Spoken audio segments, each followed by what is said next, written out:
नमस्कार, मैं दिव्या श्रीवास्तव। आप देख रहे हैं स्टार भारत। इस वक्त हमारे साथ मौजूद है वरिष्ठ पत्रकार पंकज रस्तोगी जी। इनसे हम बात करेंगे तमाम अहम मुद्दों पर। इस बार का जो चुनाव है बहुत ही दिलचस्प है। दिलचस्प मैं इसलिए कह रही हूँ क्योंकि प्रधानमंत्री नरेंद्र मोदी एक तरफ है, भारतीय जनता पार्टी से अकेले हैं, लेकिन वहीं इंडिया गठबंधन के पास राहुल गांधी, अखिलेश यादव, मल्लिकार्जुन खड़गे जैसे धुरंधर हैं। तो आप मुझे ये बताएंगे कि क्या लग रहा है इस बार चुनाव में क्या होगा, क्योंकि रणनीति जो है, अभी कोवैक्सीन की खबर आई, प्रधानमंत्री नरेंद्र मोदी पर एलिगेशंस लगाए गए कि कोवैक्सीन उन्होंने गलत बेची, जिससे हार्ट अटैक का खतरा भी हो रहा है। तो बताइए क्या लग रहा है इस बार चुनाव में क्या हो सकता है?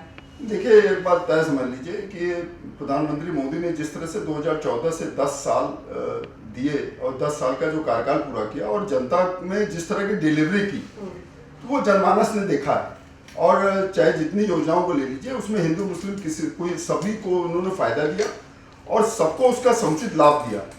आज जो है जिस तरह से बयानबाजी राहुल गांधी कर रहे हैं, विरासत के ऊपर बोल रहे हैं, सैम पित्रोदा ने जिस तरह से बयान दिया कि जो है विरासत, हमारी सरकार अगर आई तो हम विरासत पर टैक्स लगाएंगे कि अगर आपने जो संपत्ति बनाई है उस संपत्ति का आधा हिस्सा जो है हम मुसलमानों को दे देंगे। इस तरह की, क्योंकि देश के संसाधनों पर 9 दिसंबर 2006 को मनमोहन सिंह का ये बयान था कि देश के संसाधनों पर पहला हक मुसलमानों का है। तो इस तरह की कांग्रेस बात करती है और जिस तरह से कांग्रेस इस तरह के संकीर्ण मानसिकता को लेकर चलती है। देखिए, एक बात तय समझ लीजिए कि सन 1946 में 600 मस्जिदें थी पूरे देश में और 60 सालों में कांग्रेस के कार्यकाल के दौरान 11 लाख मस्जिदें बनी। तो आपने उनको सिर्फ जो है पूजा पाठ और वहीं तक सीमित रखा। मुसलमानों को आपने दिया क्या? सिर्फ ठगने का काम कांग्रेस ने किया और उनको ठगा। और वही प्रधानमंत्री मोदी को देख लीजिए, तो उन्होंने ये नारा दिया कि जो है हम चाहते हैं कि हम मुसलमान बच्चों के हाथ में एक हाथ में बाइबल हो, एक हाथ में कुरान हो, एक हाथ में लैपटॉप हो। तो उन्होंने इस तरह की बात की और तमाम समाज के, देखिए जो मुस्लिम समाज की महिलाएं थी उनको 3 तलाक से मुक्ति दिलाई, 370 खत्म किया। तो इस तरह के तमाम चीजें उन्होंने किया और इस तरह के विपक्ष, देखिए हताशा से भरा गठबंधन है विपक्ष, उसके पास कोई एजेंडा नहीं है। 12 लाख करोड़ के तमाम घोटालों की जांच चल रही है जिसके डॉक्यूमेंट्री प्रूफ है। राहुल गांधी हो चाहे सोनिया गांधी हो, आज नेशनल हेराल्ड केस में 5000 करोड़ के घोटाले में रावजवनी कोर्ट से 30 हजारी कोर्ट से जमानत पे है। तो आपने इस तरह का घोटाला किया तभी तो आप हैं। आज जो हेमंत सोरेन की बात हो रही है, जो वहां से मुख्यमंत्री थे आपके झारखंड से, वो आज जो जेल में है, तो उसके डॉक्यूमेंट्री प्रूफ है, उसमें कोई ये तो है नहीं। और कोर्ट आपको जमानत क्यों नहीं दे रही? सर, आप बात कर रहे हैं जिस तरह से आप एलिगेशंस की बात कर रहे हैं, मैं बृजभूषण शरण सिंह की बात करूंगी, वो भी भारतीय जनता पार्टी के। अब उनके बेटे को टिकट दिया गया है, आज नामांकन भी हो रहा है कि उनके बेटे को टिकट दिया गया कैसरगंज से। तो जब उनके ऊपर इतने एलिगेशंस लगाए गए, इस तरीके से प्रताड़ित किया, उन्होंने महिलाओं को प्रताड़ित किया, जो हमारे देश की बहन बेटी है उनके साथ गलत किया, तो इस पर आप क्या कहना चाहेंगे? क्यों भारतीय जनता पार्टी उन्हें इतना सपोर्ट कर रही है? देखिए, एक बात को तय समझ लीजिए, बृजभूषण शरण सिंह को मैं व्यक्तिगत रूप से जानता हूं और मैं पत्रकारिता के पेशों में कई दशक से हूं, जानता हूं। इस तरह के जो भी एलिगेशन बृजभूषण शरण सिंह के ऊपर लगाए गए बिल्कुल निराधार और सत्य से परे।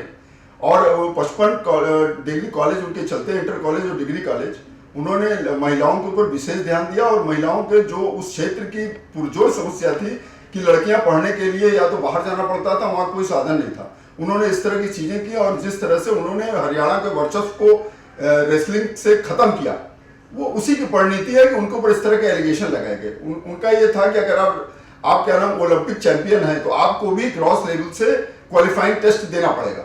और इसी कारण से वो जो है इस तरह के अनर्गल प्रलाप लगाए गए, उनके ऊपर अनर्गल आरोप लगे। और बृजभूषण सिंह हिंदुत्ववादी नेता रहे हैं। अटल बिहारी वाजपेयी ने, जब वो राम जन्मभूमि आंदोलन के बाद जेल में बंद थे, तो अटल बिहारी वाजपेयी ने भी उनको एक पत्र लिखा था कि हे तात, अब तुम उठ खड़े हो, तुम अभी परेशान मत हो, सत्य की जीत होती है। तो ऐसा नहीं, बृजभूषण शरण सिंह के ऊपर अगर इस तरह के जो एलिगेशन लगाए गए, ये कहीं ना कहीं कांग्रेस के दीपेंद्र सिंह हुड्डा, भूपेंद्र सिंह हुड्डा के जो बेटे हैं, उन लोगों द्वारा जिस तरह से वहां पर रेसलिंग के ऊपर उन लोगों हरियाणा के कब्जे को समाप्त किया। और 2012 में जब बीजेपी की सरकार भी नहीं थी, तब उन्होंने उस चुनाव को जीता था, ऑल इंडिया रेसलिंग एसोसिएशन के प्रेसिडेंट का पद जीता था। तो ये बृजभूषण शरण सिंह ने पूरे देश से पहलवानों को लाने का प्रयास किया कि हर राज्य के, हर प्रदेश के हर जिले के पहलवान, उसमें उन्होंने भागीदारी की। तो उन्होंने एक वर्चस्व को समाप्त किया, इसलिए इस तरह की तमाम एलिगेशन लगाए।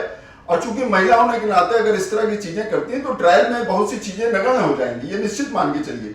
ये जी बताएं। सर, आप वरिष्ठ पत्रकार हैं, आप जमीनी स्तर पर भी रहे होंगे, ठीक है। आप ये बात मानते हैं कि बेरोजगारी इस बार चरम सीमा पर है? महंगाई की अगर मैं बात करूं, पेपर लीक की बात करूं, तो वो अक्सर अभी कुछ ही दिन पहले पेपर लीक हुआ था।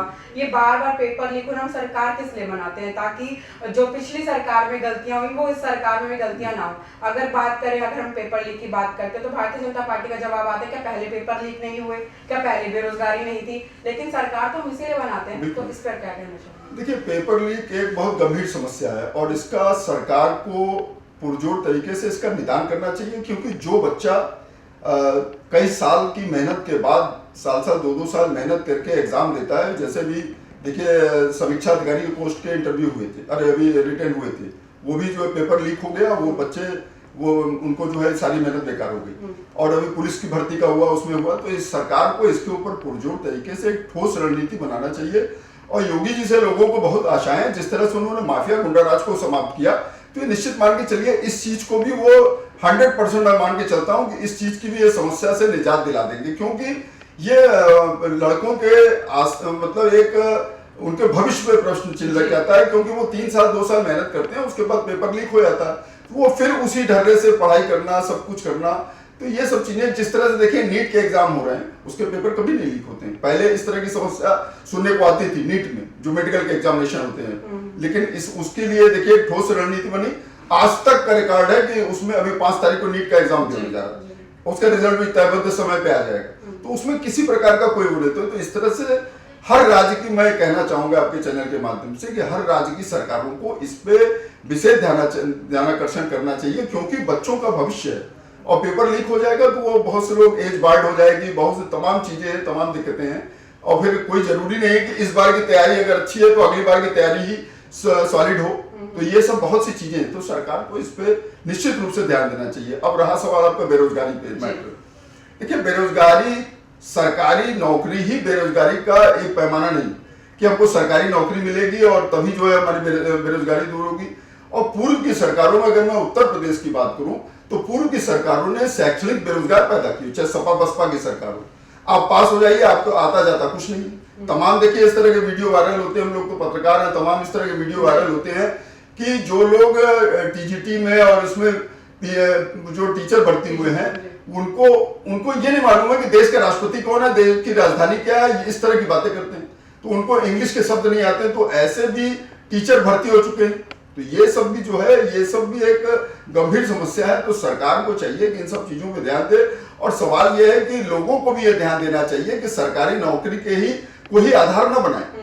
देखिए आज मोदी सरकार जब से बनी, मोदी सरकार ने मुद्रा लोन योजना स्टार्ट की। मुद्रा लोन योजना इनकी सुपर सीड योजना रही, जिसमें विदाउट कोलेटरल, बिना किसी प्रॉपर्टी को मार्गेज रखे 8% लोन पे ब्याज पे आपको लोन मिल जाता है। अब उसको मोदी सरकार ने वादा किया है कि मैं इस बार अगर तीसरी बार सरकार बनी तो हम इसको 20 लाख कर देंगे।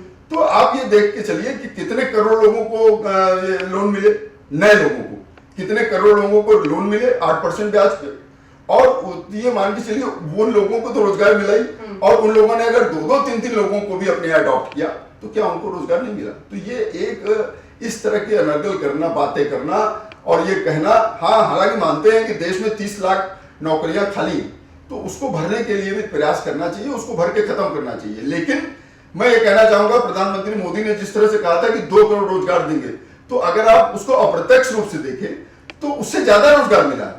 लेकिन चूंकि चश्मा दूसरे तरीके का है, हमको सरकार की खाली विफलताएं गिनानी है, विपक्ष को सरकार की विफलताएं गिनानी है, अपने भ्रष्टाचार को नहीं गिनाना है, तो इस तरह की बात करेंगे। अभी देखिए उत्तर प्रदेश में रिवर फ्रंट योजना चली, जब योगी ये अखिलेश यादव की सरकार थी, 1537 करोड़ का रिवर फ्रंट था लखनऊ में।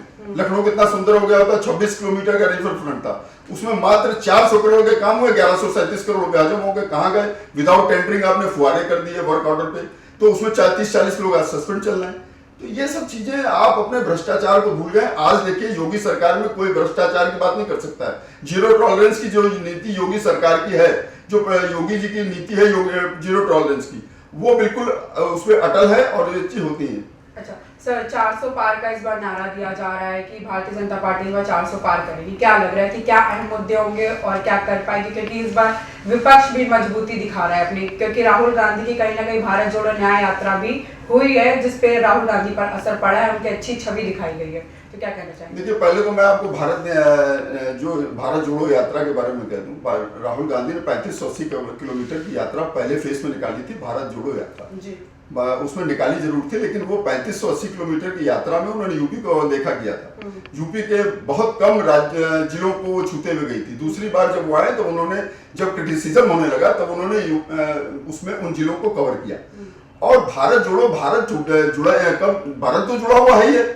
तो राहुल गांधी ने खुद अपनी टीआरपी बढ़ाने के लिए और अपनी सब चीजों को दिखाने के लिए इस तरह का कार्य किया। 10 साल का मनमोहन सरकार का कार्यकाल भूल गए और आपने इस तरह की, तो उसमें कौन सी आपने बहुत अचीवमेंट कर लिया। उसके बाद देखिए चुनाव हुए छत्तीसगढ़, मध्य प्रदेश और आपके झारखंड, वहां कांग्रेस का सुपड़ा साफ हो गया। वहां जबकि कांग्रेस थी, झारखंड में कांग्रेस के गठबंधन की सरकार थी और आपके मध्य प्रदेश में तो सरकार रिपीट हो गई। और वहां की बात करें, छत्तीसगढ़ में सरकार गायब हो गई। वहां पर महादेव ऐप का कितना बड़ा घोटाला सामने आया, 600 करोड़ का। तो ये उसमें वहां के जो मुख्यमंत्री है वो खुद उसमें साझेदार समझ आए। 400 पार होगा या नहीं, आप ये बताइए। देखिए, 400 पार का जहां तक ये है कि अभी 5 चरणों के चुनाव बाकी हैं।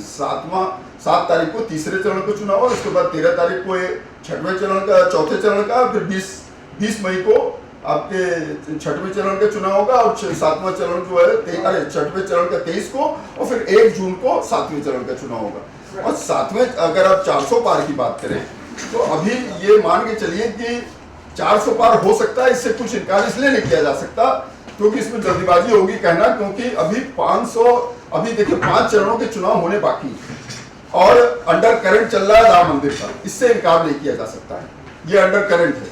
सर, लेकिन एक बड़ी बात ये भी तो उठती है कि अगर हम राहुल गांधी की बात करें या अखिलेश यादव की बात करें, अभी तक प्रधानमंत्री पद का भी चेहरा साफ नहीं हो पाया है कि कौन बनेगा। तो आपको क्या लग रहा है, इंडिया गठबंधन इस मामले में फेल हो जाता है कि वो प्रधानमंत्री पद ही नहीं बना पा रहा है? देखिए, वो भ्रष्टाचारियों का गठबंधन है, 12 लाख करोड़ के घोटालेबाजों का गठबंधन है। वो सारे लोग जितने भी हैं सब लोग घोटाले, कहीं न किसी घोटाले में लिप्त हैं। तो वहां पर देखिए, अभी देखिए रायबरेली और अमेठी सीट डिसाइड करने में कांग्रेस को कितनी सीटें आ रही हैं, कोई डिसाइड नहीं कर पा रहे हैं कि कौन लड़े। सर, ऐसे तो बाराबंकी में भी भारतीय जनता पार्टी को बहुत टाइम लगा था डिसाइड करने लगा था, लेकिन फिर वहां पर उपेंद्र तिवारी का टिकट काट के उन्होंने दूसरे को टिकट दे दिया, उन्होंने फाइनल कर दिया।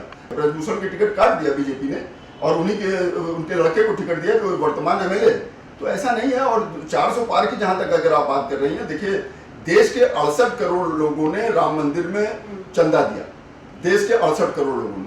और 68 करोड़ लोगों में अगर जिस तरह का राम मंदिर के प्रति अंडर करंट है, वह हिंदू, हम सनातनी लोग हैं, 500 वर्षों के बाद अगर राम मंदिर का निर्माण हुआ है तो कहीं ना कहीं बीजेपी सरकार के कारण, प्रयास के ही कारण ऐसा हुआ, नहीं तो नहीं हो पाता। तो वो भी एक बहुत बड़ा मुद्दा है, ये निश्चित मान के चलिए। तो इसलिए 400 पार होना भी कोई मतलब यक्ष प्रश्न नहीं है, हो सकता है। और 5 चरणों के चुनाव भी बाकी है। और दूसरी बात, अभी देखिए 2 चरणों के चुनाव हुए, 2 चरणों में देखिए 39 सीटें वहां की थी आपके तमिलनाडु की, केरल की इन जगहों पे हुई, तेलंगाना के कुछ सीटों पे हुई। तो 190 सीटों में चुनाव हो चुका है। 190 में भी देखिए आप इनको अगर माइनस कर दीजिए तो 40-50 सीटें वो हो जाती हैं। तो आप मान के चलिए। और जिस तरह से लोगों ने कहा कि उसमें वोट परसेंटेज कम हुआ, निश्चित रूप से कम हुआ, उससे इनकार नहीं किया जा सकता। और अभी चुनाव आयोग का स्पष्ट भी वो आ गया कि 66.7% जो पहले चरण में हुआ, 66% उसमें हुआ, 67% ऐसे ही कुछ उन्होंने डिक्लेयर कर दिया। तो ये भी बहुत ज्यादा डिफरेंस नहीं आया। और जिस तरह से अब चुनाव आयोग अवेयर कर रहा है लोगों को कि आप ज्यादा से ज्यादा वोट करिए, ज्यादा से ज्यादा करिए, प्रधानमंत्री भी अपनी रैलियों में बोल रहे हैं, तो इसका कहीं ना कहीं असर देखने को मिलेगा। और ये मान के चलिए, तो अगर जिस तरह से वो है तो 400 पार होना कोई बड़ी बात नहीं। जी, ठीक है। तो हमारे साथ ये थे पंकज रस्तोगी। तमाम अहम मुद्दों पर हमने बात करी, 2024 के चुनाव को लेकर के बात करी, इंडिया गठबंधन को लेकर के बात करी, प्रधानमंत्री पद चेहरे को लेकर के बात करी। तमाम खबर जानकारी के साथ जुड़े रहने के लिए बने रहे स्टार भारत के साथ में दिव्या श्रीवास्तव। धन्यवाद। चैनल को लाइक, शेयर, सब्सक्राइब अवश्य करें।